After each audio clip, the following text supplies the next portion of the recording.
हरे कृष्ण कृष्ण कृष्ण हरे हरे, हरे राम राम राम हरे हरे। जय श्री हरे कृष्णा। हिंदू धर्म में एकादशी तिथि का विशेष महत्व होता है। मार्गशीर्ष मास के कृष्ण पक्ष की एकादशी तिथि को उत्पन्ना एकादशी कहते हैं।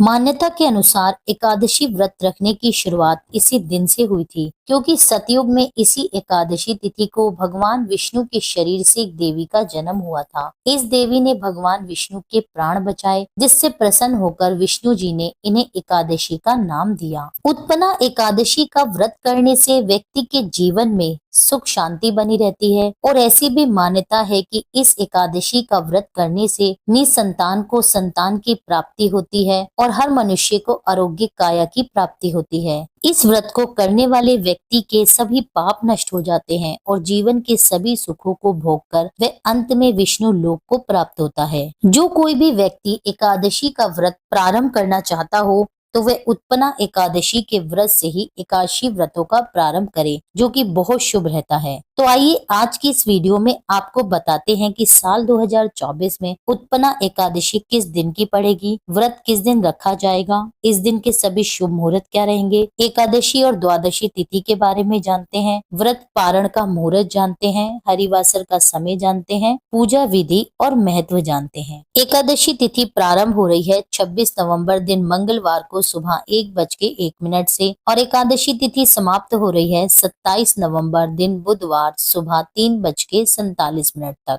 अब जानिए द्वादशी तिथि के बारे में। द्वादशी तिथि प्रारंभ होगी 27 नवंबर दिन बुधवार को सुबह 3:48 से और द्वादशी तिथि समाप्त हो रही है 28 नवंबर दिन गुरुवार को सुबह 6:25 तक। तो देखिए इस बार 26 नवंबर दिन मंगलवार को पूरे दिन एकादशी तिथि रहने वाली है और 27 नवंबर दिन बुधवार को भी सूर्य उदय से एकादशी तिथि का स्पर्श हो रहा है। तो ऐसे में इस बार एकादशी 2 दिन की रहने वाली है। 2 दिन लोग व्रत करेंगे, परंतु द्वादशी युक्त एकादशी का व्रत रखना अति उत्तम बताया गया है। तो हमारे अनुसार आप सभी को 27 नवंबर दिन बुधवार को एकादशी का व्रत रखना चाहिए। बाकी आप लोगों को जैसे सुविधा हो आप उसके अनुसार भी व्रत रख सकते हैं। अब जान लेते हैं 26 नवंबर दिन मंगलवार के सभी शुभ मुहूर्त। इस दिन सूर्योदय होगा सुबह 6:52 और सूर्यास्त होगा शाम 5:36। ब्रह्म मुहूर्त रहेगा सुबह 5:16 से 6:04। अमृतकाल मुहूर्त रहेगा इस दिन 9:46 से 11:34 तक। द्विपुष्कर पुष्कर योग रहेगा शाम 4:34 से शाम 6:53, जो कि बहुत शुभ मुहूर्त है। नक्षत्र मुहूर्त रहेगा सुबह से 4:34 तक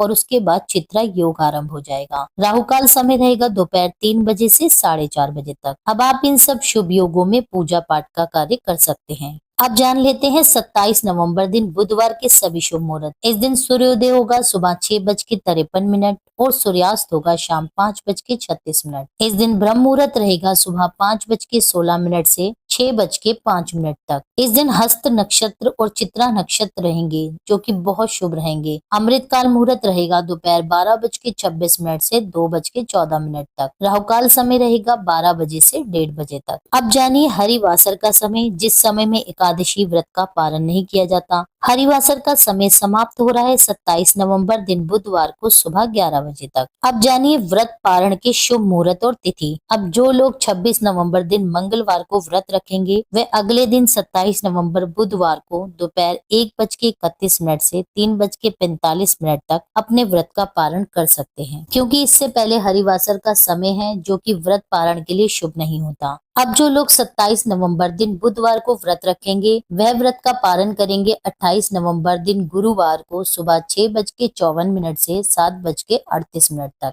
इस समय के बीच में आपको एकादशी व्रत का पारण कर लेना चाहिए। एकादशी वाले दिन सुबह जल्दी उठकर स्नान आदि से निर्वित होकर पीले वस्त्र धारण कर लें और सबसे पहले भगवान विष्णु को गंगा जल से या पंचामृत से अभिषेक कराएं। फिर भगवान विष्णु को पीले चंदन, पीले पुष्पों की माला, धूप धूप दीप तुलसी दल फल भोग नैवेद्य अर्पित करें। मंदिर में घी का दीपक प्रज्वलित करें। इसी समय आप व्रत करने का संकल्प ले लें कि आप किस प्रकार से व्रत करेंगे। फिर आप भगवान के समक्ष बैठकर भगवान विष्णु के मंत्रों का जाप करें। ओम नमो भगवते वासुदेवाय मंत्र का जाप करें। विष्णु सहस्त्र नाम का पाठ करें। विष्णु चालीसा का पाठ करें। उत्पन्ना एकादशी की व्रत कथा पढ़ें या सुने। पूरी श्रद्धा के साथ अंत में भगवान श्री हरि और माता लक्ष्मी जी की आरती करें। भगवान विष्णु को तुलसी दल सहित भोग अर्पित करें। अंत में भगवान से क्षमा याचना कर लें। सारा दिन उपवास रख के भगवान विष्णु के मंत्रों का जाप करें। रात्रि जागरण करें यदि आपके लिए संभव हो तो। अगले दिन द्वादशी पर भगवान विष्णु का पूरे विधि विधान से पूजन करें। व्रत कथा सुने। यदि संभव हो तो ब्राह्मणों को भोज कराएं। दान दक्षिणा देकर संतुष्ट करें। नहीं तो आप मंदिर में भी दान कर सकते हैं। किसी जरूरतमंद या किसी गरीब व्यक्ति को इस दिन दान करें। उसके बाद जो भी आपने सात्विक भोजन बनाया है उसका भगवान श्री विष्णु को भोग लगाएं। यदि आपने इस दिन चावल बनाए हैं तो उसका भी भगवान विष्णु को भोग अवश्य लगाएं, क्योंकि द्वादशी तिथि पर चावलों का सेवन किया जाता है। भगवान को भोग लगाने के बाद आप खुद भी सात्विक भोजन ग्रहण करके अपने व्रत का पारण शुभ मुहूर्त में कर सकते हैं। एकादशी तिथि के नियमों का पालन आपको दशमी तिथि से ही करना होता है, इस बात का ध्यान रखें। दशमी तिथि पर ही आप चावलों का सेवन न करें। इस दिन आप सात्विक और शुद्ध भोजन लें और आप तुलसी दल भी पहले से ही तोड़ लें, क्योंकि एकादशी और द्वादशी तिथि पर तुलसी दल नहीं तोड़ा जाता। उम्मीद करती हूँ यह जानकारी आपको पसंद आई होगी। वीडियो अच्छी लगी हो तो वीडियो को लाइक कीजिए। आप सभी से मेरा अनुरोध है कि मेरे चैनल को भी सब्सक्राइब कर लीजिए, जिससे मुझे आगे बढ़ने में सहयोग मिले। और इस वीडियो को भी ज्यादा से ज्यादा अपने फैमिली और फ्रेंड्स में शेयर कीजिए। मेरी वीडियो में अंत तक बने रहने के लिए आप सभी का बहुत बहुत धन्यवाद। मिलती हूँ आपसे एक अगली वीडियो में। जब तक के लिए जय श्री राधे।